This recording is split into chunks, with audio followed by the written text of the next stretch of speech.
Hey, I'm Dustin. And I'm Steve. Welcome back, listeners, to the finest phototainment in the world. Why did I write this? It's so hard to say. That's right, you're listening to another episode of the Wedding Photo Hangover podcast, an irreverent look at wedding photography. This podcast, like aspirin, will help you recover from your wedding hangover. First up, Dustin, I want to talk about how you screwed me over. Yeah? Yeah. Last week on the podcast, you were like, hey, Steve, what are you doing next weekend? And I was like, I'm not shooting, but Jen is, and my life is great and everything is wonderful. Yeah, sounds about right. Yeah, and everything was good for me and everything was great. And then putting those vibes out into your world screwed me over. Yeah, your world of working all the time, because somehow Jen upsold her clients on a second shooter. So now I am working this weekend. I will be shooting all day Sunday. But now you're getting that sweet, sweet cheddar. Yeah, but I have to start shooting at like 7 in the morning. It's one of those weddings. Sweet, sweet cheddar where you done at noon. It's only a 6-hour wedding, so I guess I'm not shooting all day. It's like we start at like 8 o'clock, the actual shooting, and you're done at like 2. Yeah. That's an amazing package. No, Those are my favorites. It's my least favorite. That means that Steve has to wake up early. Do you know how often Steve wakes up that early in the morning? Every day to put his son on the school bus. That is correct, Every day. But he hates it. Yeah, my daughter woke up at 6 this morning, and so I was not a happy camper. But I was okay because she's gone 2 nights in a row going to bed by herself. So this is not a parenting podcast, though, so we will move on. Dustin, let's dive straight into follow-up. Dustin, you are looking so good right now. You look like you've dropped a few more lbs. Did you drop some lbs? How's that diet working out for you? The liquid diet? Liquid diet, the tequila diet. I am down 20 pounds in 2 months as of today. Dustin, I'm proud of you. And you got a new haircut, too. That's right, everybody. Dustin is sporting a brand new haircut. It's very short on the sides, very long on top. Still got his patented wave in the front. Just trying to look good for you, Steven. And to top it all off, you're wearing a Hawaiian shirt tonight. Oh, baby. That feels tropical in here. I was doing a video shoot today, and I find that when I wear something like this, it throws off the person I'm interviewing and disarms them a bit, so they're not as focused on the cameras because they can't take their eyes off my Hawaiian shirt. Yeah, because they show up and they're like, who's this weird-looking chucklehead? Exactly. Yeah. And they're so in the back of their mind thinking about that they're not like, man, there's 2 cameras, a microphone, and all this other stuff going on. I thought I was coming to a professional shoot, and this chucklehead shows up in a Hawaiian shirt? What the hell's going on here? That means we can just have an open, honest conversation. Sounds great. Yeah. Next up, your copyright situation. Has your lawyer finally told you to stop talking about it on the podcast, or are you going to keep talking? Keep talking, baby. What's going on? What's going on? Give us the deets. Sure. She emailed me a copy of the cease and desist letter today, and I approved it, and so she will be mailing it out tomorrow. And we'll kind of take it from there. Next up, Dustin, how did the military reunion thing go? This is basically Dustin news. That's what follow-up is today. It's what's going on with Dustin's life. Dustin news. It's because Dustin lives a very interesting life, or at least I try to feel like I do. And Steve doesn't really share much about his life, so we don't always get much follow-up from Steven. I like to keep my personal life personal. So, yeah, the military reunion thing went great. It went amazing. He came home. There were hugs. There were kisses. And I missed all of it. So, yeah. Wait, what? Yeah, I was at the airport and parked where I was told to park. And I get a call from the bride telling me that she was just informed that the flight was delayed and he wasn't going to make it in for another 4 hours. Oh. And I had to be in Cleveland for a wedding. So, yeah, it was a bit of a downer. I was pretty upset about it. Obviously not as upset as she was. Hey, Dustin, remember when I was like, I need you to bring back those positive, good vibes for me from this military reunion thing? Yeah. I want to see those pics. I want to see a video. I want to all that goodness because, my life's been kind of down. I've been kind of depressed recently, and I could really use a pick-me-up. And now what you've brought is all that negative energy into our podcast. And now we're pushing that negative energy out to our listeners. So listeners out there, I'm sorry. This is your life now. I mean, at the end of the day, he made it home. He got to see his newborn baby. And yeah, it was just a bummer that I wasn't able to be there to capture it for them. That is a bummer. I'm sorry, buddy. Next up Okay. in our follow-up, I'm trying to move us right along through this because there's just so much follow-up. It's literally killing me. Which is about when most people stop listening. Yeah. So this is perfect. Remember when you made me talk about MoviePass on this show, which I didn't want to do? Well, Dustin, did you hear the crazy news about what happened to MoviePass? I saw it on Twitter. I didn't. Oh, Dustin, they ran out of money and they couldn't buy tickets for people anymore because they ran out of money. And then as a result, you know what they had to do? They borrowed $5 million in the middle of the night to get their service back online. So if you're out there and you have a MoviePass, just know that you're continuing to bankrupt a company that was stupid and did something very dumb with its money, which was buy you movie tickets at a reduced price. I'd love to know who lent them $5 million. I mean, you would just have to have so much money to be like, wow, this business model of essentially giving people free movie tickets and in return selling the data that you gather from your app on them. I don't know. I mean, I see the concept, but it can't outweigh how much movie tickets cost. I think this person was like, you know, it'd be great right now if I could own an American company. I will loan them this money. And then when they default on the payments, I own their company. That's what happened. That's true. Yeah, but then they own a company worth nothing. But they got their foothold. The Russian company, the Chinese company, whatever it was, they just got a foothold into the American business world.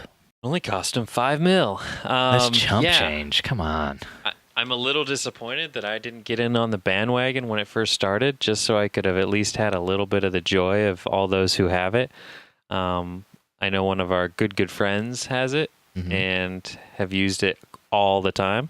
And I don't know if their long-term play was that they hoped that movie theaters would see that enough people were using it that they would decrease the amount that they would pay MoviePass, or what the play was. I saw that other theater chains have come out with competing apps. It sounds like people thought it was a good idea then in the end. That's probably why these other people are investing $5 million into it with a loan. But they're charging. It's not really an investment. It's a loan. Jeez. What a stupid thing to do. They should have just shut their company down. Wow. Yeah. Anyway, they have, as a result of this, raised their prices from $9.99 a month to $14.99 a month, and they no longer allow you to see movies that are considered prime or premium or something like that. What does that mean? It means like when Avengers Infinity Wars comes out, you can't see it until like a month later or something. So it's kind of like what, like Redbox. Yeah, it's like the Netflix of the movie theaters or the Redbox of the movie theaters.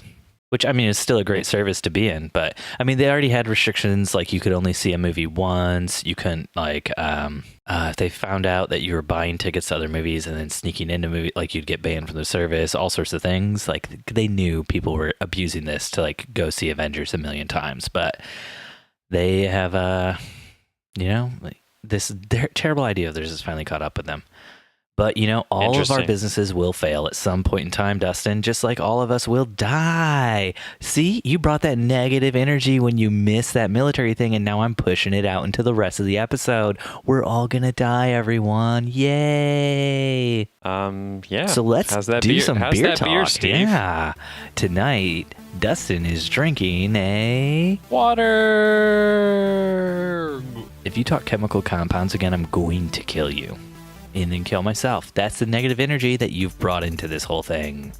I am drinking a supercharged ionized alkaline water that is too pure to even be tested by common day pH strips. Supercharged, let's hear it in your voice. Come on. Give me a little pep. Give me a little energy. I need something to go on here. Supercharged! That's all I got. Tonight, Steve's back on that Scarlet Lane Dorian Stout. There's nothing like a free beer, and there's no free beer that's better than Scarlet Lane. It's a great Indiana beer for a great Indiana man like me, Steve Van Elk. Cool. Since Steve Van Elk is sponsored by Scarlet Lane. Steve Van Elk is powered by beer. That's probably why I'm getting gout in my joints. I'm just joking. My big toe, the one that I got the glass that stabbed into it before that wedding I shot a few weeks ago. Yeah. Yeah, it feels like it's out of socket or something. It's been very painful this week. You know what, Dustin? I do have some good news. Let's drop some good news on the listeners. Listeners, you may remember I shot a wedding earlier this summer. My jacket disappeared at that wedding. Jen and I randomly went back to the winery the other day just because I wanted to try some of the wines with my wife, and it was. No, you were after that jacket, Steve. Do not lie to me. I was not after the jacket. I had completely forgot about it. We walked in, though. The first thing Jen did was go talk to somebody about my jacket. And they're like, well, if we have it, it's probably over here. And they point to one jacket on a hanger all alone. And all alone. The lonely jacket. Like, do you think that's your jacket? And I was like, I don't know. It's a black jacket, like I told you. Does it say H&M on the tag? It does. Yes, that's my jacket. Why couldn't you have called me back anytime over the past 2 months? But it doesn't matter because I got the jacket back, and that's all that matters. My second shooter, on the other hand, her jacket is gone. Straight Her gone. jacket is toast. Well, my jacket was picked up by somebody working there because when I lost it, nobody was in the area except for workers. So there's a pretty good chance I'd get mine back, I felt like. And then it just took 2 months and just dragging it out. My second shooter, her jacket was lost during the reception at a table that guests were sitting at. So it was not like a table guests were seated at. It was like a table that guests could go to, like, once dancing started or whatever. And she accidentally left it there. And then I think a guest picked it up and walked out with it. That guest should be hunted down. Dustin, let's push straight into topics. First up this week, we want to talk about a little slideshow on topicsoffbeat.com. Yeah, I did not know you were writing for these guys. 23 hideous Pinteresty wedding trends that need to go. Yeah, I didn't know you were writing for other blogs and stuff. I would gladly write for other blogs if they want to pay me that money. But because when I was going through this, every single one of these offbeat hipster trend things sounded like it came straight from the mouth of Steven Van Elk. You're like, oh, this sounds like something Steve would make fun of and say was terrible and shouldn't be happening. Especially like every 6 slides, they make fun of donut walls. And then towards the end, there's like donut shish kebabs. And then it says like, never mind, these would be a fantastic way to eat donuts. I'm like, this sounds like something Steven would say. So, I mean, Dustin, do you want to go through and just, what were some of the highlights of this list to you? No, well, I mean, there's a few obvious ones that I thought, are gone, should be gone, like selective color and things like that. My favorite was they posted a photo of Converse All-Stars, like the bride and groom wearing them, and they're like, look, you're not unique. Every bride has a pair of Converse All-Stars they wear on the wedding day. And all I could see when I looked at the photo was it's a black and white image where the Converse or the All-Star was pink. And that was the only thing you could see because it's selective color. And I was like, oh, they must be talking about how selective color is stupid. But no, they're talking about how Converse All-Stars are stupid. And I was like, that's what I thought, no, too. That's great. You can do both.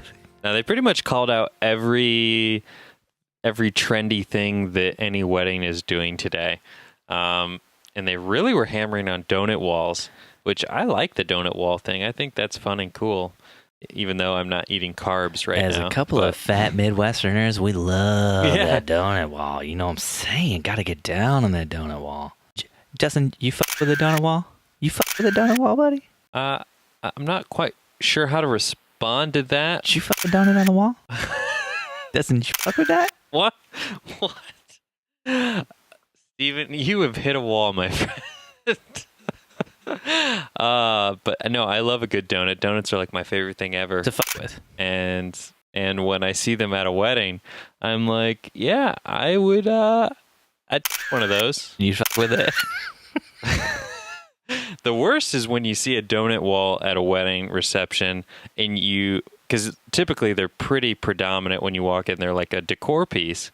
And you walk in, you're like, oh, yes, donut wall. And then there's flies all over it. And then later on, you sneak one, you eat it, and you're like, this is the worst fucking donut I've ever had. Wow. I opened up the floodgates when I started making my jokes about fucking with donuts. And now I'm going to have so much editing to do in this episode. It's going to be all shutter sounds the whole time. Just, you know how we do.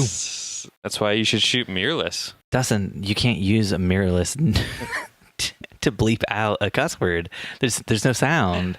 Do you just want me to put in the beep like beep, Nope, I was just transitioning into a little bit of gear talk. No, I don't want to get there yet. I want to talk about this. They said candy buffets need to go. And then they specifically said, unless you're marrying Willy Wonka, this is not necessary. Who wants to take the joy of the candy man out of a wedding? The candy man can. Yeah, I like the candy buffet things. I think those are fun. Unnecessary, but when the candy man makes the world go round, Dustin. Right. Man, I am jazzed tonight. I had some caffeine before this, a little Mountain Dew action. You know what I'm talking about? I am pumped. I'm just happy to be here with you, Dustin. Happy to be talking to all of our listeners out there. Thank you, listeners, for tuning in to another episode. And we've hit the 16-minute mark. That means most of our listeners have already dropped off. That's right. If you're... No, I'm joking. Are you? Yeah, I am. Most of our listeners, I told you right before the episode, I was like going over stats with you, and I was like, most of our listeners stay through to the very end, but like 10% leave at 8 minutes in. Those are probably new initiates. They're not familiar with our voices yet. The sexy stones of Stephen Van. Yeah, I imagine it's just a bunch of people who can't handle how horny they're getting for this podcast. God. Oh, these are all references. These aren't original jokes, guys. These aren't original jokes. I got nothing for you. I'm just a man who's watching and listening to other stuff and bringing it in. Dustin watches Comedians in Cars Getting Coffee, and he brings all those Seinfeld jokes here. That's why every time Dustin starts telling a joke on the podcast, he starts it off with, "What's the deal with mirrorless cameras?" Okay, you want to get on to your mirrorless camera news? Come on, start it out. Give me a what's the deal? No. Give me a what's the deal? Come on. So what's the deal with the mirrorless cameras? Actually, the whole what's the deal thing would have worked much better with the hipster trends that we're trying to get rid of. Do you have one hipster trend you really hate that you just want to riff on for a few minutes here? No, not really. So what made the article funny, and Steve will post this in the show notes, is just simply how much the author rips on these certain things, because as a Midwest photographer, Steven and I see these trends all the time, probably more myself than Steve. But like, for example, one was like using burlap as a napkin. And it was like, why would you use the worst material on earth as a napkin? And I thought that was humorous. I could totally see a bride doing that. What's the deal with photos where someone's hands are making a heart shape? Yeah, your Jerry Seinfeld impersonation is really bad. It's very bad. Yeah, no, I don't do Seinfeld, man. This is not my jam. It was my jam when I was a kid. Oh my gosh. Yeah. Did you watch Seinfeld? I recently rewatched all of it on Hulu. There's this scene in Seinfeld where he walks up to a mirror and then he realizes it's not a mirror. And then he realizes he's mirrorless. Speaking of mirrorless, segue. It was a little forced. I felt like you were forcing that one.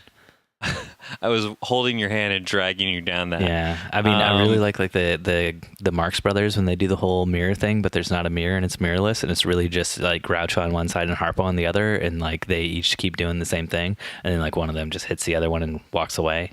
That's a good bit, you know. I'm all about them bits. Speaking of bits, Nikon released a video teaser this week, teasing. I think it was a bit of a PR move, because both Nikon and Canon have already come out and said, hey, we cannot compete with Sony and use our current lens lineup. So the mirrorless cameras we're about to drop that you guys are all waiting for, that you're all so excited for, yeah, you're going to need new lenses for those. So their teaser video was showing off the new mount. Because, you know, what's the most sexy thing about a camera lens? It's the mount. Mm-hmm. I frequently look at a camera lens and just think, how am I going to mount this thing? Huh? I just constantly look at the hole in my camera and think, man, what's that silver ring around it? No. Are you want to talk about how you insert your lens into the hole? Do you want to get sexual with this? Is that where you're going with this? No, Steve, I was going for a horseback platonic riding sort of thing, mounting, you know. But if you want to get crass, you want to get a little blue on our podcast, go for it, buddy. Come on. Did you fuck with that mount? Did you fuck with that? Speaking of... Did you fuck with that mount like a donut hole? The fine fellows at Best Buy have have started offering photography workshops. Steve, how do you feel about this? I mean, when I think photography workshop, I typically think to myself, where would I want to go to learn about photography? Radio Shack. And I'm like, Radio Shack. No, they're basically out of business. Walmart. No, they don't offer photography workshops. Where else could I go that brings that same sense of style, but also that same sense of like, we're everywhere? And Best Buy is probably the next one that comes to mind right after Walmart. They both got that blue vibe. I like it a lot. Yeah, blue with khakis, man. I want that all day in my life. So my question is, so Best Buy, to sum things up, Best Buy has decided they're going to have this new camera experience shop, and they're hiring people to work in their camera shops who are more experienced than their current employees. It's probably just the same employees with different training. Then they're doing these beginner photography classes that are about 2 hours long, and they're free to take, and they take 30 people in each class, and they're doing them all over not all over. They're doing them at 80 different locations across the U.S. So are you in? Why? These are beginner photography courses, except there's also an intermediate photography course. For $50. And where they load you up on a bus, but you meet at Best Buy. It's like summer camp. And you make a best friend at Best Buy. We call them Best Friend Buy. Bry's friend? No, I'm leaving you out to hang. Come on, keep going with that. I want to see where you get to. Best Fi. It's your Best Buy friend. It's your best photo friend buy. That sounded like a weird poem pun thing. Best photo friend buy workshop now. Now you're sounding a bit like Yoda. So the intermediate ones are like half a day long. You take a bus out to a pre-arranged location where you do a shoot, and they have like two different things. What are they called? They're like scrolling stuff. It's like a photo experience where they set something up, they bring you out, you learn how to use your camera better. Okay, the first two topics they're doing are travel and exploring and social sharing and storytelling. And so those actually sound kind of cool. They're doing them in Atlanta, Houston, San Diego, Tampa, Seattle, Minneapolis, and New York. And supposedly they're hiring experienced photographers in the area to come in and teach those courses. So these will not be your typical beginner camera experience shop courses. They will be like local pros teaching them, which is kind of like what camera shops all over the U.S. already do. Like Robert's Camera down in Indy, they do photo things every once in a while, like workshops and stuff. And some of them are free, some of them you have to pay for. And I mean, I don't see anything bad with this Best Buy thing. I think it's cool, Dustin, if you want to buy a friend at Best Work. Friends for sale at the Best Buy. Yeah, I love the school bus aspect of it too. Like, it's gonna be nostalgic for a lot of people. Bring them some good vibes. I'm just wondering when they're gonna do a wedding photography one and how we can get them to hire Dustin and I to teach it. Right? Yeah, so that's what I was gonna say. Is if we can get enough of you guys together that want a Best Buy experience by Steven and I in Anchorage, Alaska, I think we could we could make this happen. I think it would have to be in Fort Wayne or Indianapolis, but whatever. We'll even wear navy blue polos with khaki pants and name tags. And we'll only charge you $50, and somehow we'll all fly out to Anchorage, Alaska together. This sounds like we're going to lose a lot of money on this. Call us Movie Pass. Because we're going out of business. All right. Dustin, what's next up on our podcast notes, baby?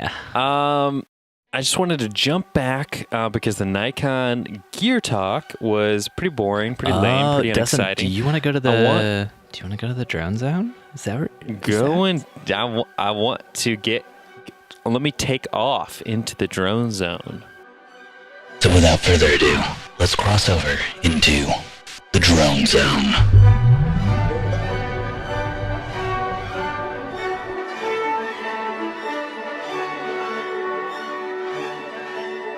All right, Dustin, load us up. What's your big news about the drone stuff? Come on.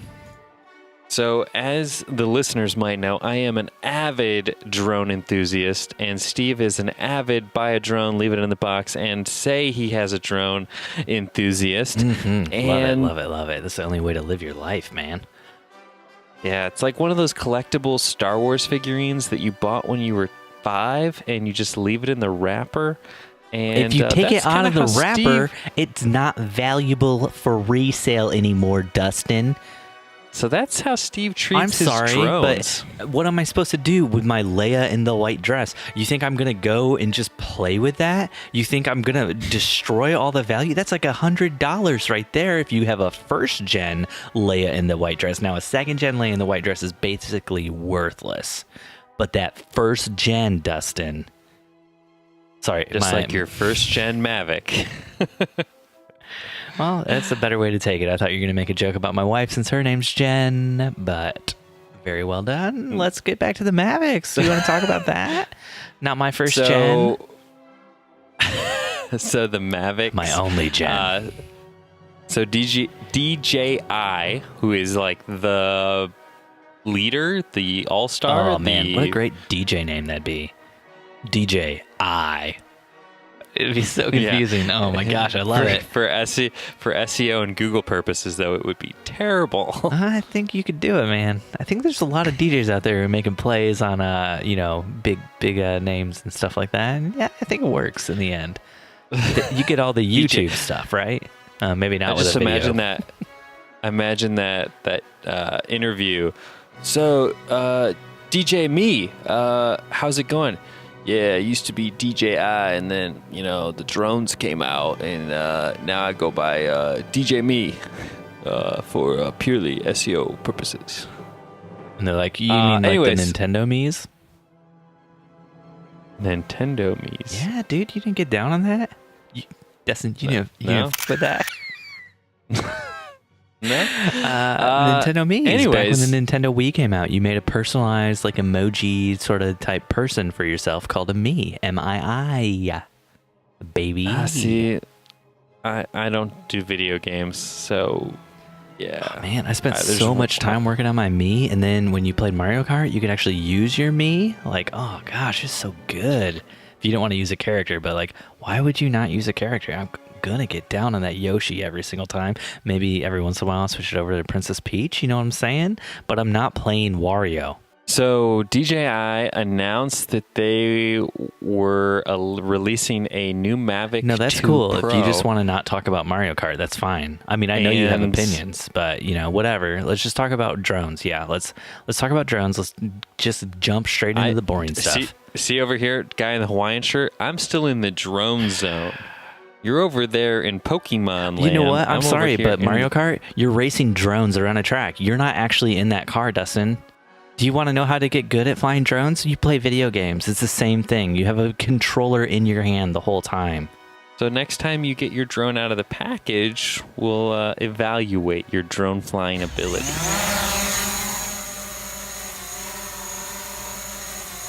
What the Dustin? Huh? What? Sorry, I couldn't hear you over the sound of my drone flying. I'll turn it off when you get back to the episode now.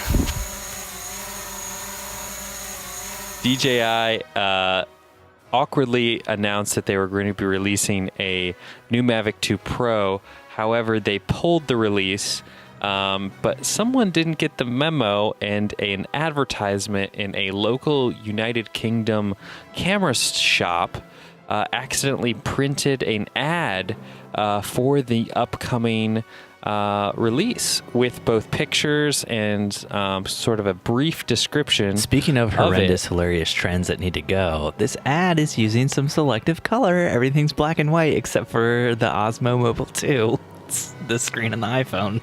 I didn't really look at it very closely. I'll include a link to this in the show notes. Because I was too busy reading what they were going to include. And this is really exciting for someone who's wanted to get on the Mavic train, but not really loved what the current Mavic offered. And that is a larger sensor. So the rumor, or I guess it's not really a rumor anymore, but the new Mavic 2 Pro, which is going to be pretty expensive from what I hear, is rumored to have a 1-inch Hasselblad camera sensor. Okay, so I'm bored officially to death. Do you want to talk about what the hell that means? Why it's important to you? Like, do you think that's good at all? Or did you just want to say random word vomit diarrhea at everybody? It's going to have a Lumix Panasonic GH5 processor, and like that's what it sounds like to normal people when they're listening to it, because they're just like, oh my gosh. They're going to tie 1,000 bumblebees to the top of the drone with Zeiss wings. Yeah, like, okay, come on. What does this actually mean, Dustin? What does this Hasselblad sensor get for us? It just means it's going to be better. It just means it's going to be better image quality, Steve, which I always want better image quality. And I want the Mavic because it's smaller, lighter, faster. Harder, better, faster, stronger? I'm in the process of booking a wedding in Greece right now for next year. And I'd really like to take a drone. But as you know from your experience with me in Africa, lugging the Phantom is a pain in the butt. Do you want to rent my Mavic? Do you want to rent my drone? Do you want to rent it? You can rent my drone. Steve, I just don't feel that you would feel comfortable with me flying it better than you. Do you want to put your hands on my controller, Dustin? Is that what you're saying? You want to get your fingers on my joysticks? Yeah, more than one. All right. Yeah, some of us do, Dustin. Some of us do. That was a very creepy sound. Hey, Dustin. What's up? You want to touch my drone? Speaking of Steven being drunk, let's talk about something that we've never spoke about, and it's kind of a wedding photography faux pas. Have you ever done a shoot or wedding hungover, Steven? Oh, Dustin, that is a great question. I've never done a wedding hungover. I have had like a beer the night before a wedding, but never more than one drink. And sometimes like not even, sometimes I'm like halfway through a drink and I'm just like, this is a bad idea. And then I cork it or I dump it. But you know, the wedding the next day is just more important than, you know, the beer retaining its carbonation and goodness. So sometimes I dump it. I'm not going to save a beer. That's not going to save for over a day. Yeah, no, yeah. I've never done a wedding hungover.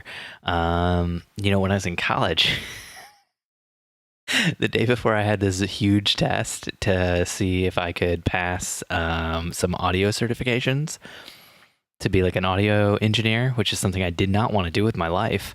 And it was a test that was not required for the class, but my teacher was like, you can take it for free. It usually costs like $150. And I was like, well, I'll take it for free then. And I went over to my friend's house and we drank rum and Coke, and it was Sailor Jerry rum. And my friend halfway through the night goes, oh yeah, I've been putting in quadruple shots in every one that you drank. And we were only 2 in, but we're all like, that is why we're so drunk right now. We spent the rest of the night throwing up. And then I didn't take the test the next morning. There's no way it's going to make it on time. That's the closest I've ever come to like a shoot hungover. And that was just a test for audio stuff. Have you ever done a shoot hungover? That's why our audio is so bad, Steve. If you had just taken that test. If I'd taken that test, then I'd have to be editing all of this in Pro Tools. Oh gosh, that program's the worst. Yeah, but it would be so good. And I feel like our listeners deserve it. So what I want you to do and what I challenge our listeners to pay the $150 to take the test is persuade, pressure, push Steven to go take the test. I'd have to relearn Pro Tools. It's been oh my gosh. Yes, it's been over 10 years since college. I don't want you to have to live with this regret. You know what? Unknown. I've got some good news for the listeners. Listeners, you want to hear some good news? No. You want to hear some good news? No, they don't. Jen and I are coming up on our 10-year wedding anniversary. What a perfect opportunity to take this test. So, Dustin, have you ever done a shoot hungover? Wait, what about this 10-year? What does that have to do with... There's been so much awful news today, Dustin. Yeah, you missed your shoot, okay? You missed your shoot. That was supposed to give me all the good vibes, all the good feels. I needed that in my life. Speaking of awful news, since we're on that track. No. I got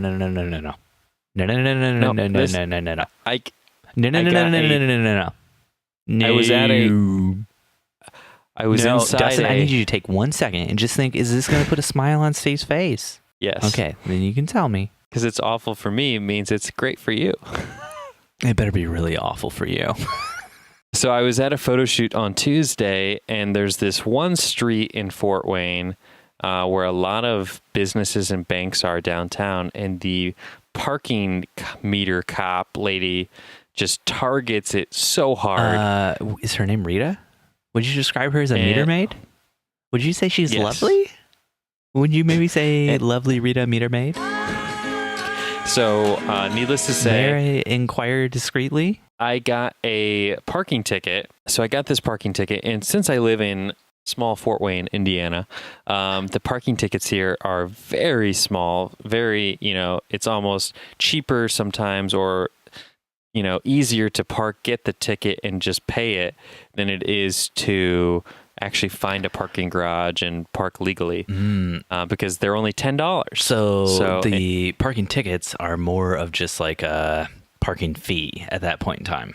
Yeah, it's more of a nuisance than it is a deterrent.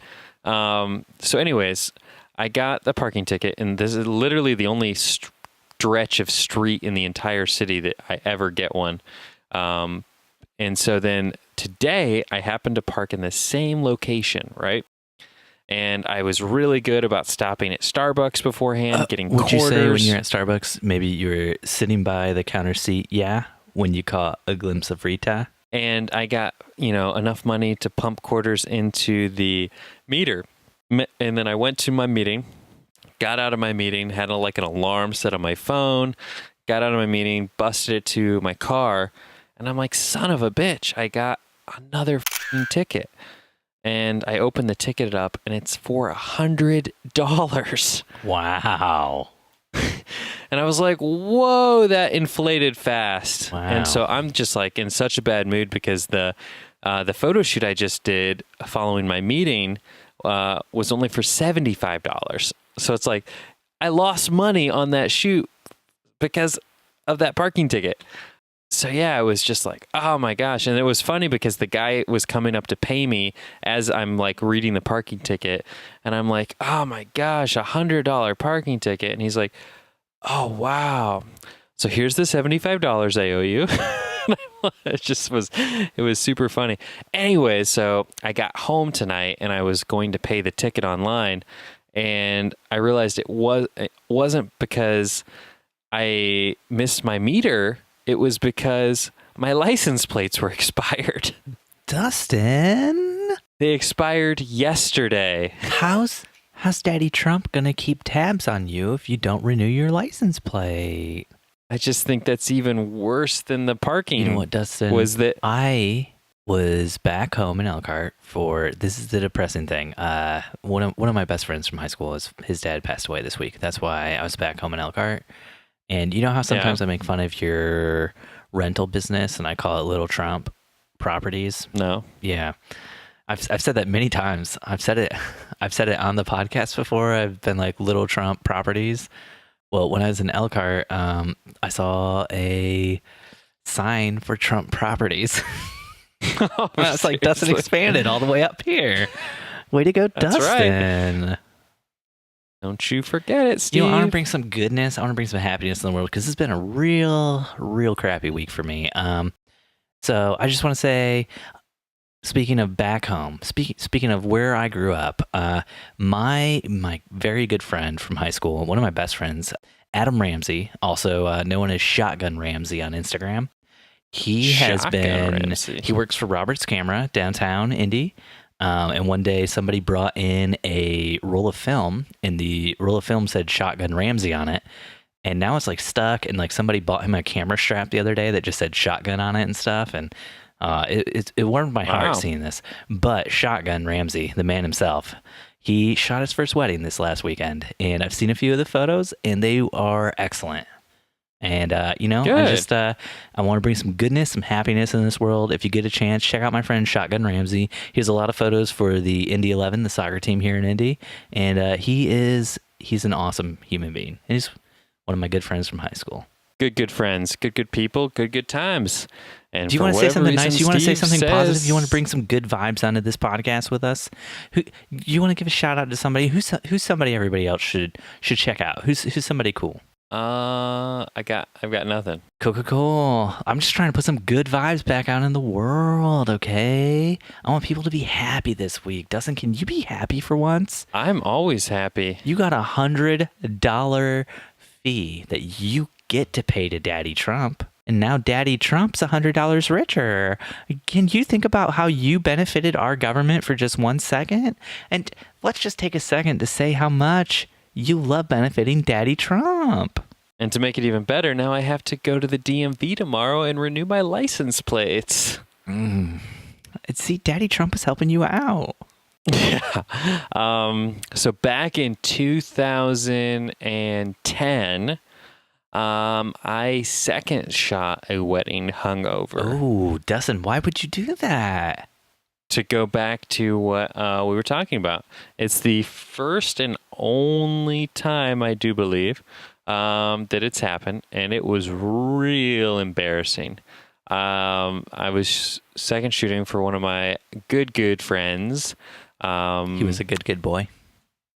No, she's a female. A good girl. Photographer in New York, and you can check out her work. Yeah, see, this is what I'm talking about. Put some positive vibes out there. Who is this girl? What's her name? What's her Instagram handle? Push it out, Dustin. Come on. We got to get this out. Oh. We need positive vibes in this world. From you to Daddy Trump to everybody else. Her name is Tressa Marie. Seeing if that's what her her Instagram handle is, Tressa Marie Photo. And I was so hungover, and I shot this wedding. I still did a fantastic job, knocked it out of the park, killed it. But what I didn't... Hey, you don't need to brag about yourself. We can all go to Tressa now, and we can ask her if you actually knocked it out of the park, killed it, and get the real deets on that. And you don't need to say like Dustin was crushing it and stuff. Okay, like we all assume you did a good job. You don't need to tell us. That's called bragging, Dustin. No, it's called setting the record straight, Stephen, because I feel like when people think, oh, he was hungover, he must have done a terrible job shooting that wedding. I was fine by the time the wedding came around. What I didn't really equate for in my pre-night, day before drinking shenanigans was the fact that the location we were going to be shooting at was an hour away, which meant that we were going to leave an hour earlier than what I initially thought. So I didn't think to look at like the call sheet as to where the wedding was. I was like, I know what time, everything's happening. And then the Tressa called me that morning and was like, hey, I'm on my way to get you. And I'm like, oh, shit, I am so not in good shape. And so I ran, at this time I was still living in New York, I ran across the street to the bodega. For those of you who don't live in big cities, a bodega is kind of like a mini mart or like a small gas station convenience store that sells groceries. And I loaded up on like Gatorade and like protein bars, and I was like chugging and eating. Were your eyes bloodshot when she showed up? She had to pull over on the way to the wedding so I could throw up like twice. Wow, so she knew you were hungover. Oh yeah, I told her. I was like fully up front.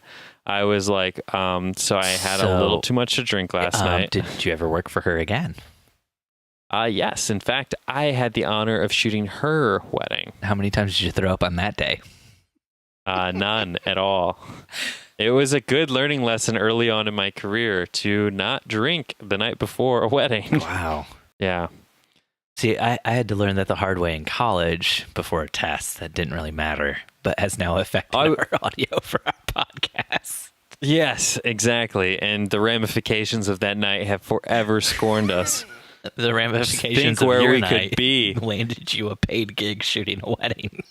Yeah, and she actually was the photographer for my wife and I's wedding. Oh, So. she did fantastic work. I'm proud of you for hiring a good photographer. Dustin, I've never shot a wedding hungover from alcohol, but I've shot weddings hungover from weddings. This is the Wedding Photo Hangover podcast, so why don't we talk about that a little bit? Dustin, you said you grab some Gatorade, you grab some protein bars. What else you get? What you with? Did you with some donuts? So yeah, this year, we don't have a ton of double and triple headers, but this fall we do have some coming up here.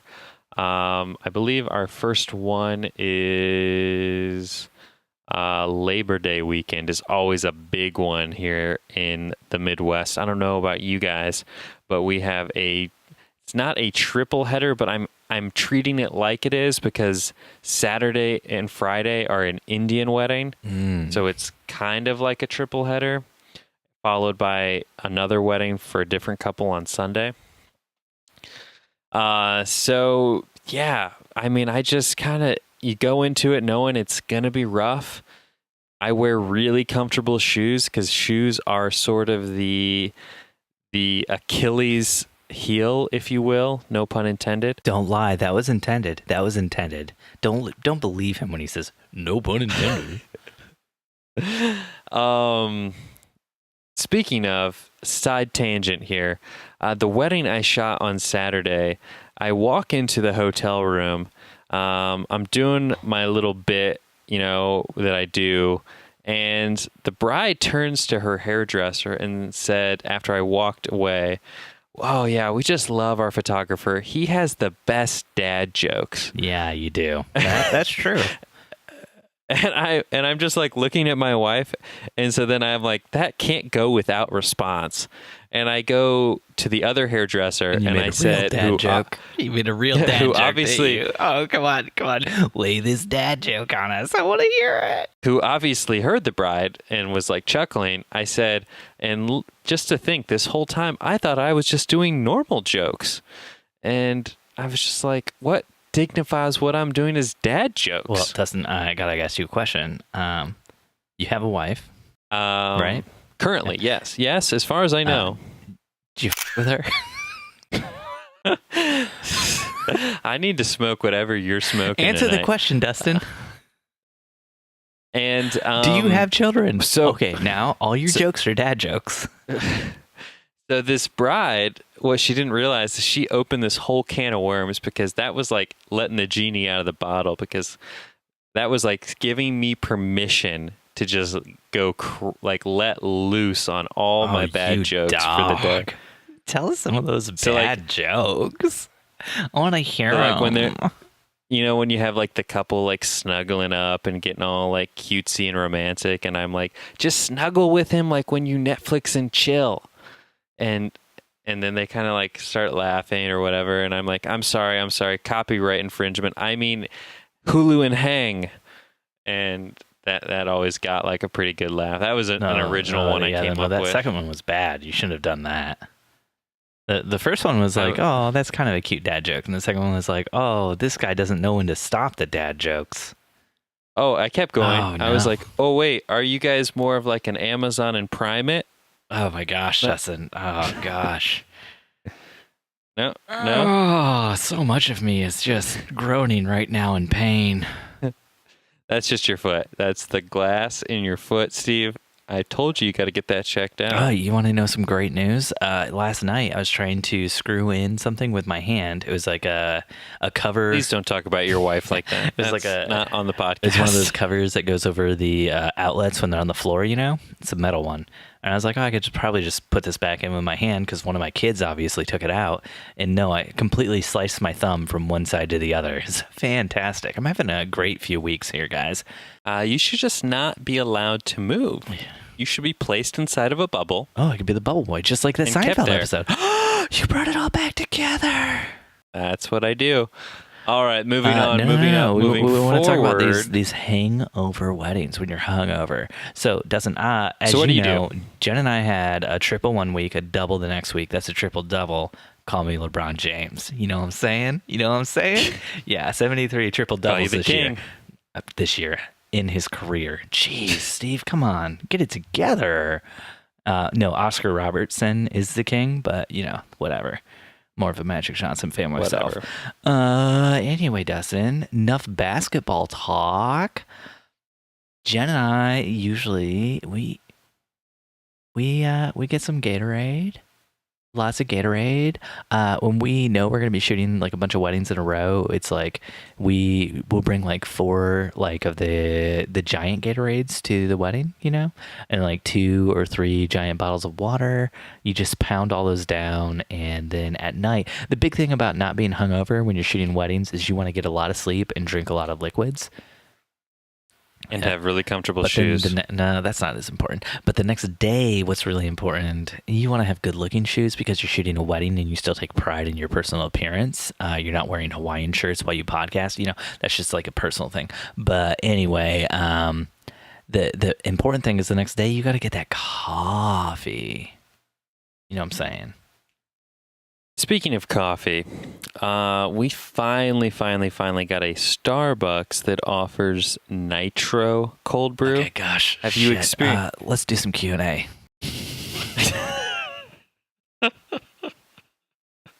I'm sorry. Did you want to keep talking about your Starbucks stuff? No. Tell me about your nitro cold brew. I want to hear about this. I only want to talk about it if you've had it. Did you have this nitro cold brew when you were in Starbucks? When you got that ticket from Daddy Trump?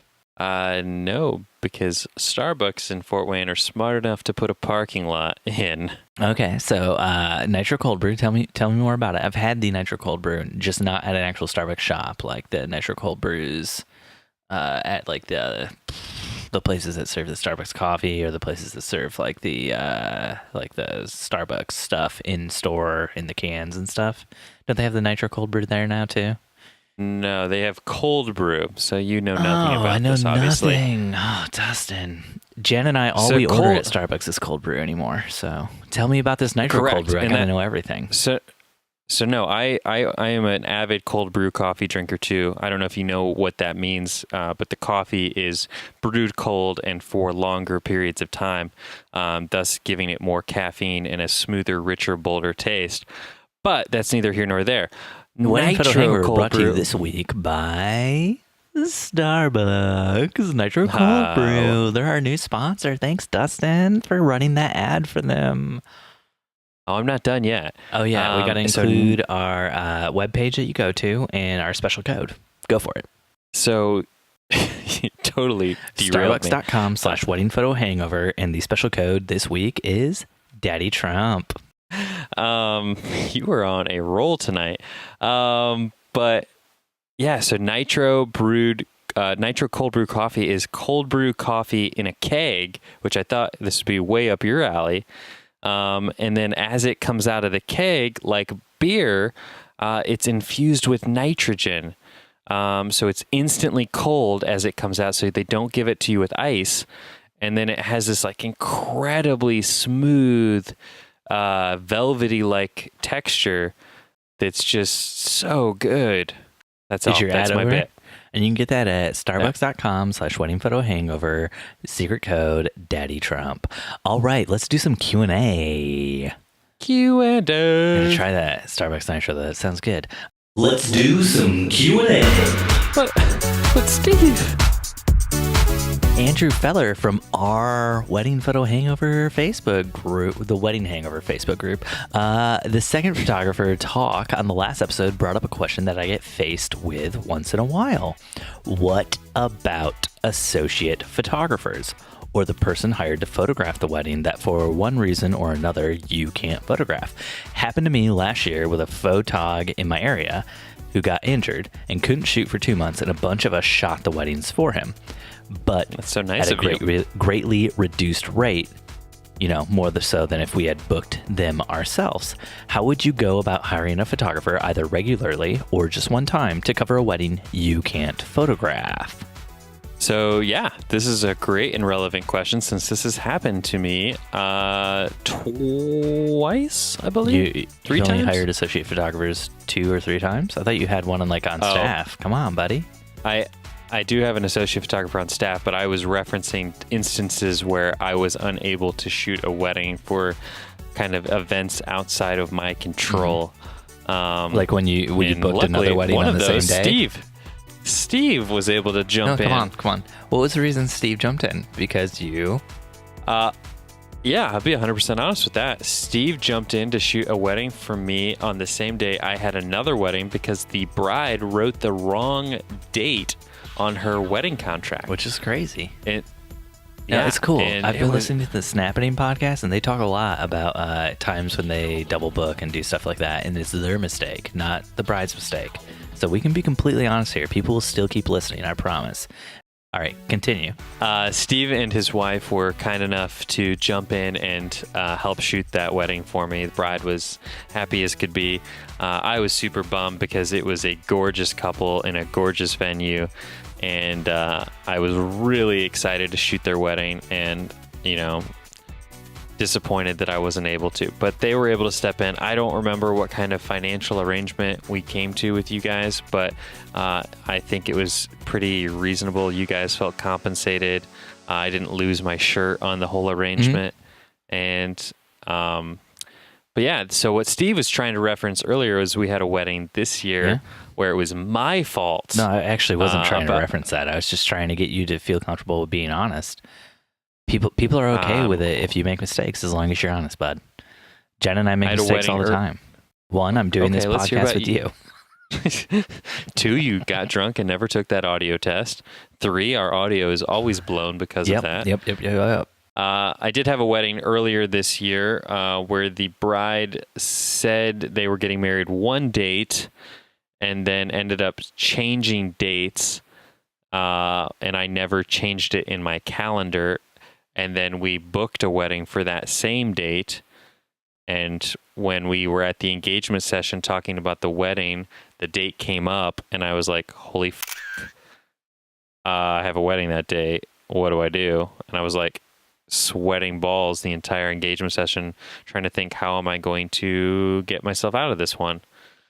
And luckily enough, I approached them and I was honest with them. And I said, hey, guys, here's what happened. So we can do one of two things. I can have my wife shoot your wedding. She's your favorite person anyways. And True that. I'd rather have Corinne shoot my wedding than you. Sorry, bud. I know. Most would. She's nicer. And she's more fun to be around. Very. That I don't know. But I said, or I can, refund you and help you find someone. And they said, oh, no, we're more than happy to have Corinne shoot our wedding. So they were totally cool with it. I shot one wedding. Corinne shot one wedding. Hell no. Are you kidding me? They got the better end of the deal. Corinne's better. If anything, I should have charged them more. Nice. So anyhow, what are some mistakes? What are some snafus with second shooters, scheduling associate shooters, whatever? Give it You guys have really been jerking on the associate chain this year. We're just trying to find ways to make more money when we get contacted for several weddings on the same date and we can't book it. So. And thus cutting off Dustin and Corinne Photography's source of referrals. I'm sorry, we don't get contacted for Fort Wayne weddings. You're right. Indianapolis is so far away. You could never shoot those. No, we've referred you several times, Dustin. We only have a few associates we work with, and I don't think we'll ever get to the point where we're taking more than one associate wedding per time. So there was one day where I was shooting a wedding and an associate was shooting a wedding. I was shooting under my brand, an associate was shooting under Jen's brand. And Jen just stayed home with the kids. She had a great day. Really? Yeah, she loved it. But anyway, Dustin, associate wedding photographers, we typically pay them somewhere around $100 an hour. We find that to be a pretty decent rate. Most people are okay with that. And then... Yeah, that's... To be 100% transparent, that is exactly what we pay our associate photographer. Yeah. That way, they shoot an 8-hour wedding, they make $800 from that, and then they don't have to worry about any of the pre-planning stuff. They don't have to worry about any of the post-production stuff. All that is on our shoulders. Can I explain where that gets awkward? Yeah, tell me where it gets awkward for you. We haven't had any problems yet, but you want to say how it's awkward? Sure. Yeah, absolutely. So when we hired our associate photographer last year, we had her come to a handful of weddings for free, which was her idea as a third shooter, just to kind of feel out weddings. She does primarily portrait and families, and she kills it at that. She's amazing at that. And so she had really no interest in starting her wedding empire like us, and so she was a perfect fit for what we were trying to do until she started her wedding empire. So she did like a handful of weddings for us, learning the ropes of the typical ins and outs of weddings. And then later on in that year, I asked her if she would be interested in second shooting a wedding with me. This is after she's already associate shot, like I think 1 or 2 weddings last year. And so she came along, second shot, everything went great. And then at the end of the night, I went to, write her a check, and I told her, like, how much do you want? And then she was like, oh, well, I think we discussed $100 an hour. So this was a 12-hour wedding. So why didn't you discuss pricing before? No. So you're trying to put this like, this is a sticky situation you could get in, but this is an entirely Dustin manufactured situation. We make our associates and our second photographers sign contracts before the weddings. Why are you not doing this? What is going on? This is why every time I shoot a wedding with you and I'm doing first videographer, second videographer, whatever it is, I always get like a text from you afterwards or like right before that's like, how much did we agree on paying for this again? Gosh, organize your business. No, but it's just like I kind of have sort of a rate in my mind that I'm paying my second shooters, and I realized she had never second shot for anyone, including me. And so when she came along that day, she was under the impression that she was getting paid her associate photographer rate, which was totally on me, totally my fault. And it was just like, I was like, wait, you're expecting to get like the same amount as if you were like the main photographer today? Like, and she was really upset about it. Yeah, she should be, because that's what she expected, because you didn't tell her ahead of time what the pay would be for second shooting. Yeah. I mean, it was just a very naive thing on my part that I just assume if you're a photographer, you kind of know you're going to be getting somewhere in the neighborhood of, let's say $20 to $40 an hour to second shoot. And to get like so much less than that, or is just like, or I mean, to expect more than that would just be bananas in my mind, because I barely use any of my second shooters' photos, unless of course you're Steven Van Elk, in which case I use all of your photos. Never shot photos for you. I've only ever done video. Don't lie to the listeners. We have a contract with them. We always tell them the truth, Dustin, except for when you lie. That's why I need you to second shoot for me, Steven. I'd be down for second shooting with you. I know. I just can't afford you. That's the only problem. Yeah, I wouldn't be okay with $20 to $40 an hour. Sorry, I'm worth more than that. I charge you more than that when I do video for you. I know. That's why I can never have you. You're like that golden item on the top shelf, and I just always want to reach for you. Someday I'll get to Jen and Steve Van Elk pricing, and then maybe I'll be able to achieve that someday. So Jen and I charge $100. Or we pay $100 per hour to associate photographers typically, and then second photographers do not make that much money. They're typically somewhere between 25 and 50, depending on their experience and depending on what they ask for, what they want to be paid. So I mean, it's a negotiation with every single second that we work with. Some of them, like we've never gone below 25, but I mean, we were talking about this last week, so I'm not too concerned with the second photographer stuff. But associate photographers, I mean, the wedding is riding on them, basically. So they deserve to be paid more money. Like I mean, if they screw up, like you're screwed as the person who employed them. So like you got to compensate them a lot better than a second shooter or whatever, or even just like a lead photographer. Like if you're doing like, if I were doing video and we hired an associate to work with me, like even though technically like as a photographer, associate photographer, even though technically I could kind of like guide them throughout the day and tell them what to shoot or what not to shoot. Like if I'm doing video and they're doing photos, like it's still on them to actually get the shots. Like it's a lot of pressure, a lot of stress. But yeah, associate photographers, we also, Jen and I allow them to use all the photos that they take, like in their personal portfolio, post them on their website. They can post them to social media, like we talked about last week for second photographers. Just they have to wait until we get a blog post up about whatever it is, and like we share the photos first, and they have to say that they're working for us when they shot them, just like when second shooters post stuff that they were shot when working with us. We don't get a lot of associate photographers asking for that, though, really. The most they might ask for is like portfolio stuff, but like they don't typically want to share on social that they were working for another photographer for some reason. I don't know why, but it's whatever. So the associate thing is going well for you? Yes and no. I mean, it's like all things. You have some wins, some successes, and some fails. And can we learn from your fails? What is failing about your associate program? We had some associate photographers, like Jen interviewed a bunch of people, and then they were just like, oh, we thought we'd be working more weddings for you guys this year. And we're like, oh, this is our first year doing associates. We expected it to be really low. We didn't see this as like a part-time job for you or something, So, and it was just kind of like making sure that we had said to them ahead of time, like, you may only get like 1 or 2 weddings out of this, and it's really more of like a trial year to see how this whole associate thing goes. Yeah. I have so much stress on wedding days where we have a wedding and I know our associate's out shooting a wedding, and I think that's just part of being a control freak and knowing that there are elements happening that I'm responsible for, but they're outside my control. Mm-hmm. I've done a few engagement shoots for couples who booked like the associate package so far too.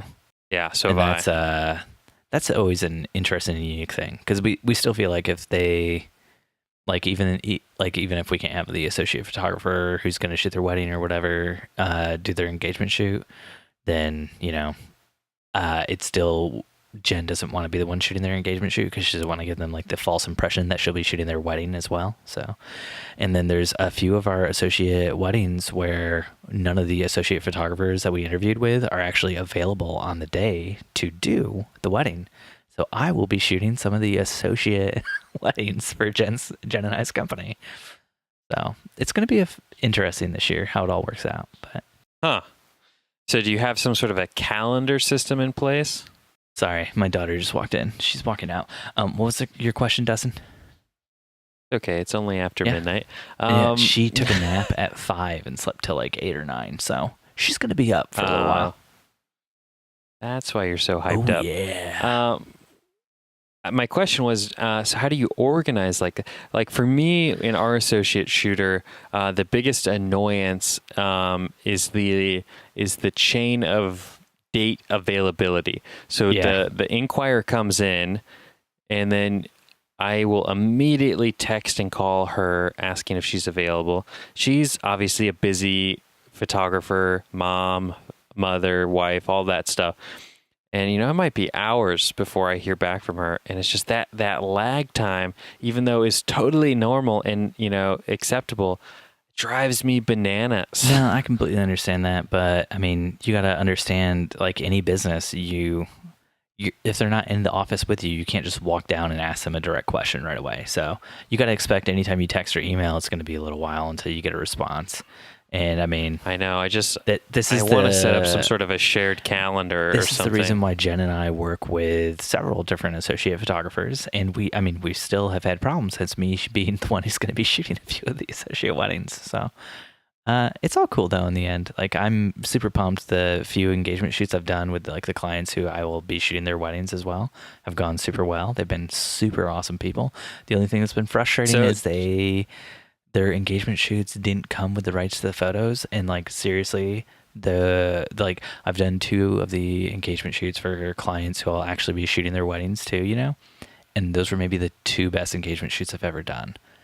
And I wanted to share the photos so bad, and it's like, but they didn't purchase the photos, so I can't share the photos because then they could, screenshot the photos Swipe or whatever them. and steal them. So it's just super frustrating. Like one was awesome, dude. It was we rescheduled twice because it was supposed to rain, and then the day when we actually went through the shoot, when it's supposed to be sunny, it started raining. And so like we're just stuck under a tree for like 15, 20 minutes, can't do anything because it's downpouring rain. And then it lets up a little bit and the sun comes out and it's sprinkling. And I was just like, look, we've been under a tree this whole time and all three of us are wet. I was like, are you guys cool with going out in the rain? And so they like just went out in the rain and we did like a series of shots in the rain with the sun like backlighting them and stuff. And I was like super pumped about the photos and how they turned out, and then can't share a single one.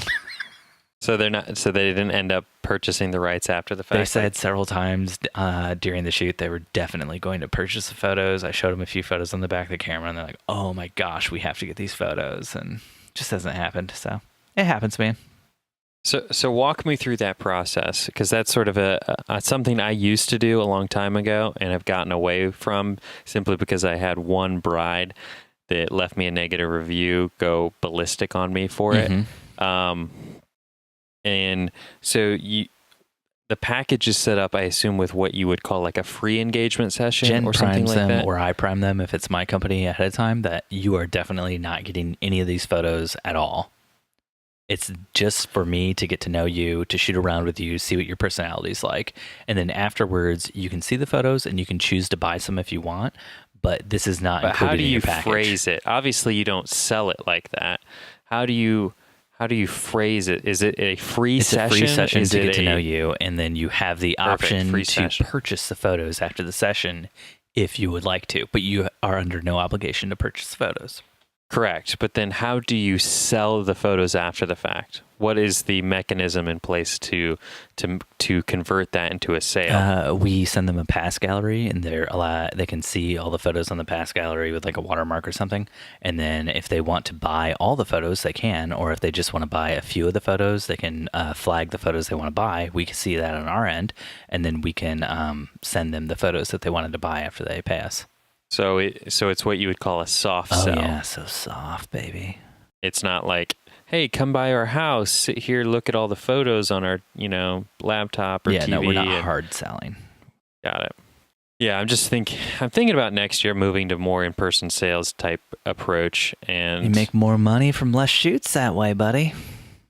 At least that's what Yeah, everybody exactly. on Facebook and their come take my training courses class things say. I did I was hoping I could $4,000 per average in my senior photo sessions just on print sales alone. I only had to do Yeah. I only had to do like 40 senior sessions, and look at me. I mean, Michaela, we spoke about her earlier. She went to a mentor session down in Nashville, Tennessee, and that person did glamour photography, which is a realm she's looking to branch into. Glamour like where- boudoir, or glamour like glamour shots from when we were not- kids? No, not like boudoir, more of like, women that just want to get like great photos of themselves, like come in, get their hair done, their makeup done. Like boudoir, but just not naked, like that kind of thing. Most boudoir shoots that Jen does, nobody gets naked in. But I mean, not like sexy, risque type stuff. It's more of like, I just this want is for women really, who don't want to feel sexy. They don't want to feel beautiful in their body. Yeah, I get it. Yeah. They do. They just don't They don't necessarily want to need feel do it. sexy. You just said it. Yeah, I got it.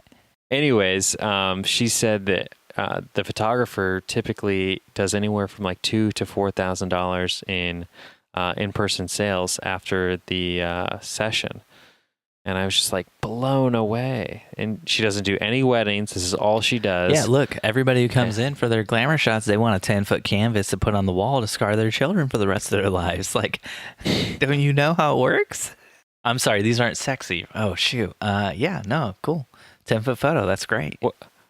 What she does that I thought was interesting though is she does have like IKEA or like some sort of like a black and white, like black frame with white mat, and she'll have like, as you come into the studio, you'll have like 11 by 14s just framed and matted, so that way whatever you could actually purchase something right then and there.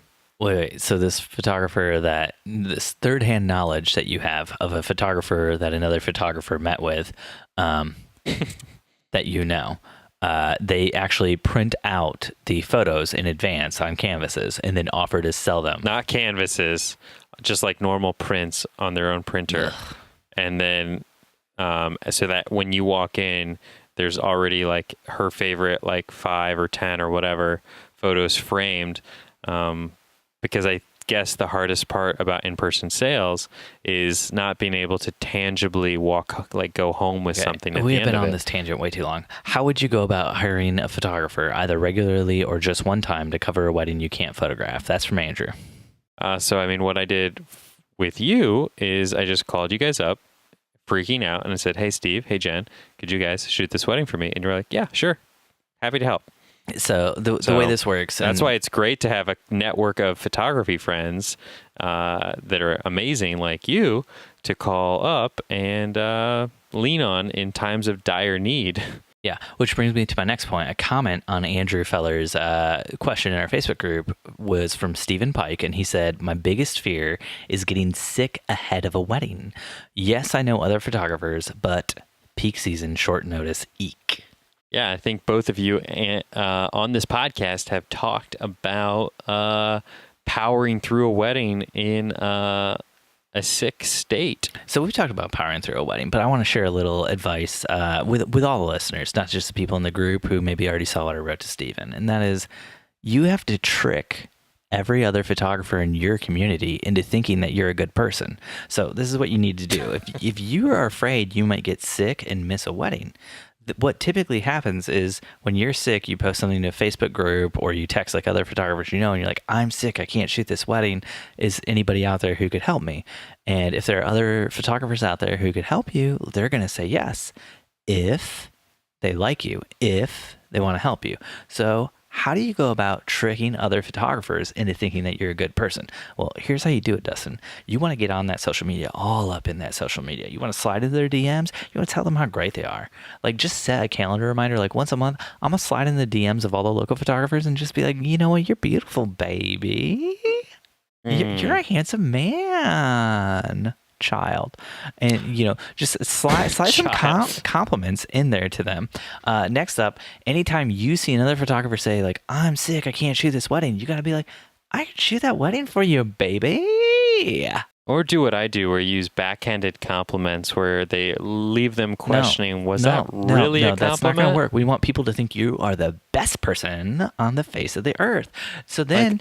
I love what you did with that composition. Here's the other thing you want to do. You want to find out when all of the other photographers in your area, when their birthday is and when their business anniversary is, and then you send them cards on those days, and you're like, "Look, baby, I love you. You're doing great. Happy birthday or happy business anniversary."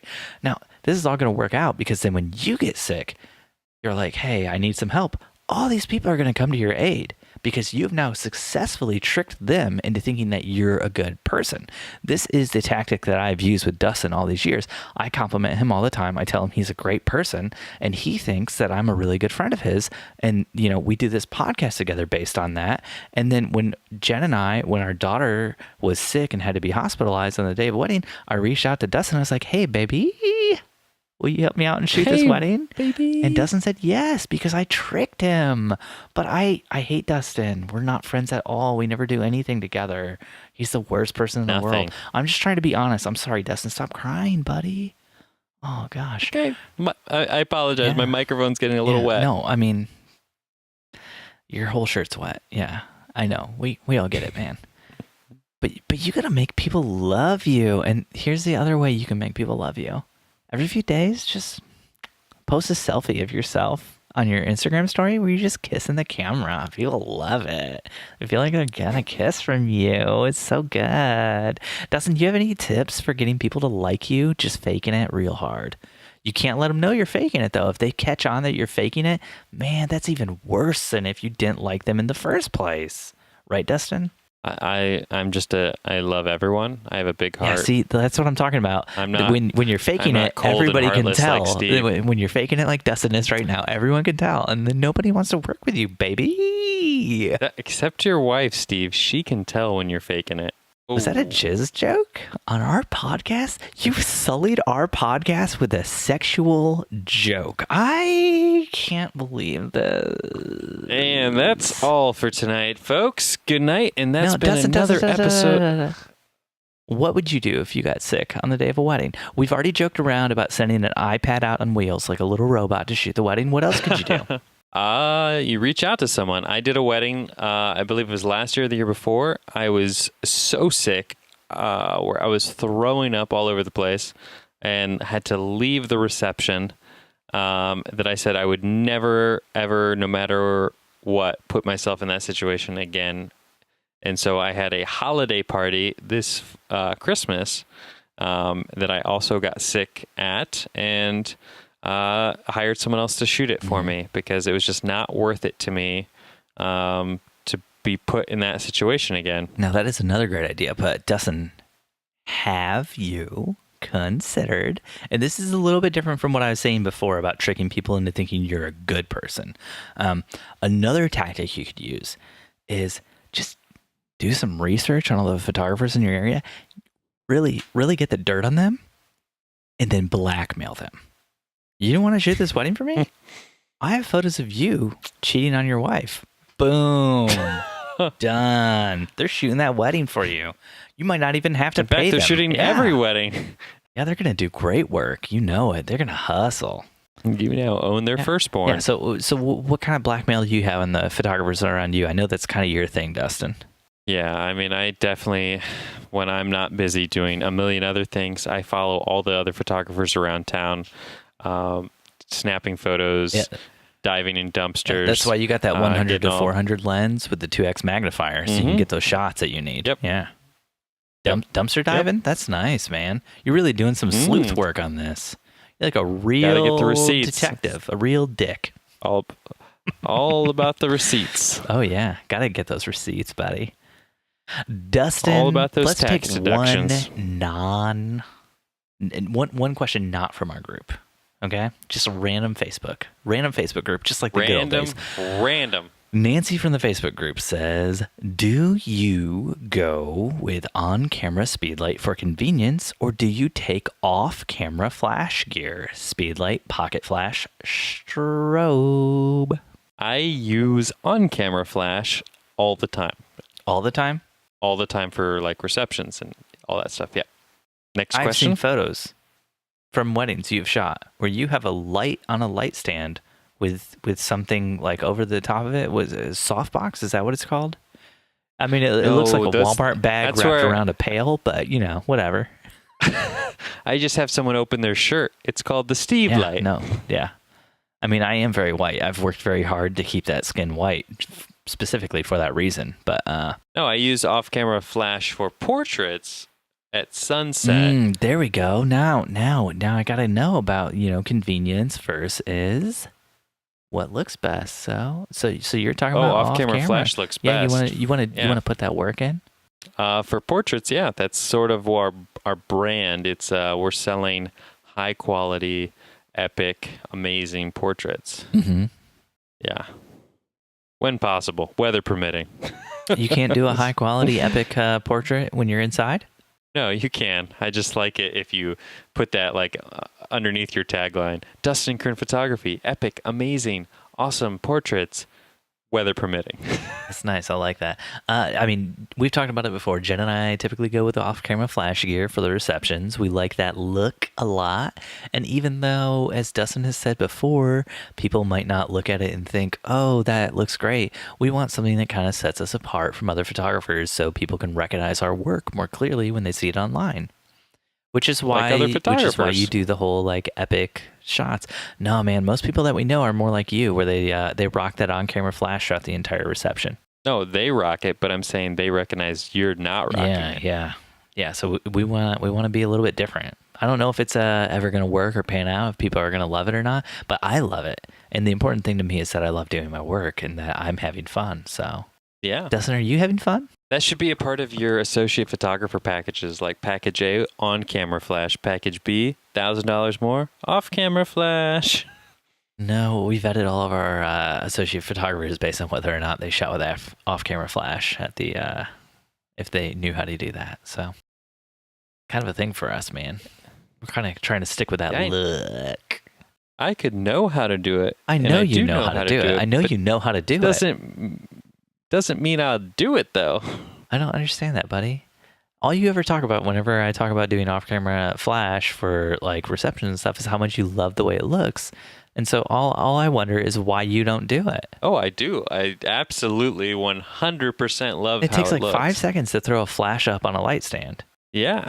You don't even have to bag it with your Walmart bag and your pail. I know. But then I lose my flash on my camera. That's okay. You got those Sony cameras now. They focus anywhere. You don't need a flash on your camera anymore. I know. I really want to switch to Sony. Get rid of your Nikons, your Nikons. Just go straight up Sony. Just waiting for ProPhoto to drop a Sony A1. Is that the big thing for you? Like without a ProPhoto Sony A1, you just can't? I can't do it. Alrighty. Thanks for listening to another episode of the Wedding Photo Hangover podcast with Dustin and Steve. If you want to help us out, jump on iTunes or Stitcher or somewhere else and leave us a 5-star review. You can even do it on Facebook like David Ferry did. Why only 5 stars? Why only 5 stars, We don't Steve? accept anything less than the best. That's why. We only have the best we are listeners. Worth more than we 5. only want the best reviews from those best listeners. Best all the way down. The best podcast, the best listeners, the best reviews. If you want to connect, you can find us on Facebook and Instagram at Wedding Photo Hangover or on Twitter at WedPic Hangover. Huge pause there.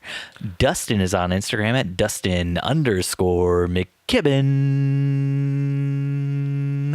And Steven is at Steven Van Elk. If you want to get involved with the awesome community of listeners, join the Wedding Hangover Facebook group. There will be a link in the show notes, or you can just do a search on Facebook. It's that easy, baby. It's a pretty hard process to get into that group, though. Yeah, you have to request it, and Steve has to say okay, or maybe 1 out of a million Dustin says okay. Thanks for listening, and we'll see you next time your head is pounding, your limbs feel like dead weight, and your entire being aches for the sweet embrace of death. That's right, next Sunday after you shoot another wedding. I just want to say, though, if Dustin approves you into the Facebook group, there was a little research, a little effort that went into that.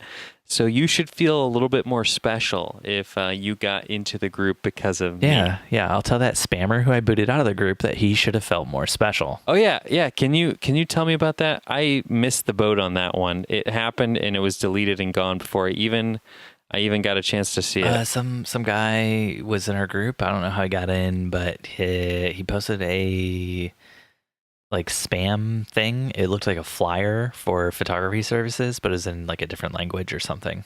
Might not have even been photography services. It might have been something else. I couldn't understand it. All I knew is that it was very clear based on the marketing promotional like material in the flyer photo that it was spam, like it was an advertisement. And several people flagged it. Yeah. Interesting. Yeah, I sent them all thanks in the group. They're good people. If you see spam in the group, flag it. And if it's a post that Dustin did, flag it. Okay, Dustin doesn't ever post at the group. We're good.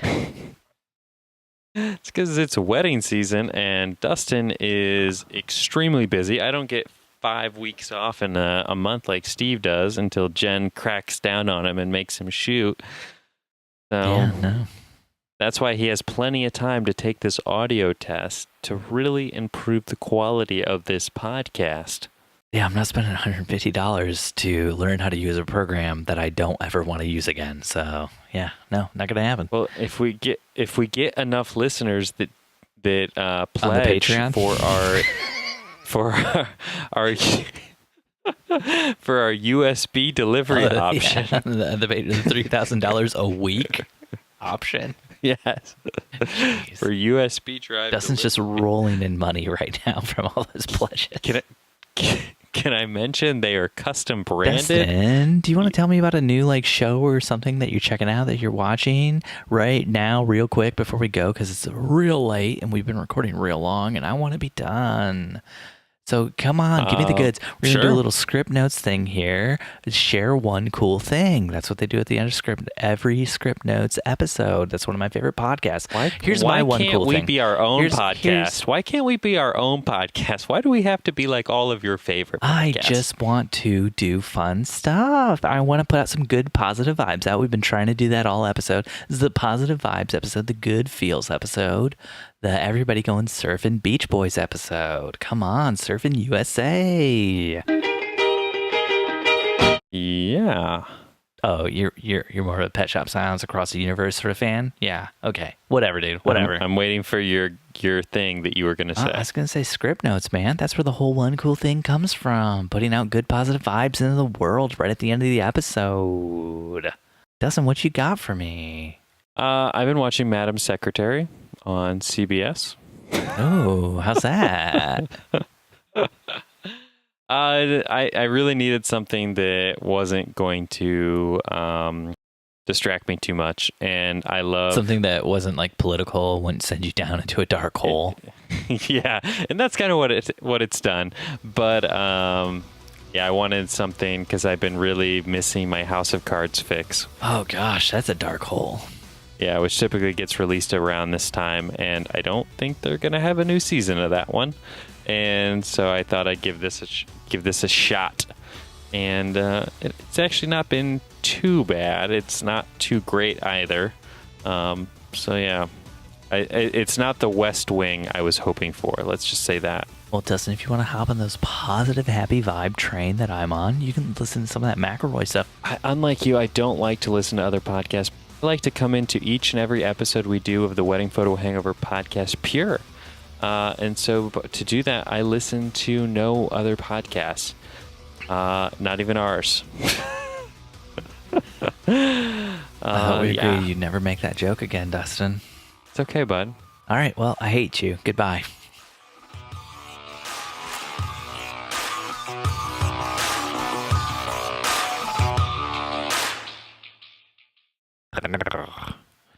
Wedding Photo Hangover was edited this week by Steve Van Elk of Bespoke Tone. Go to Bespoke Tone for all of your photo, video, and audio editing needs. Woo!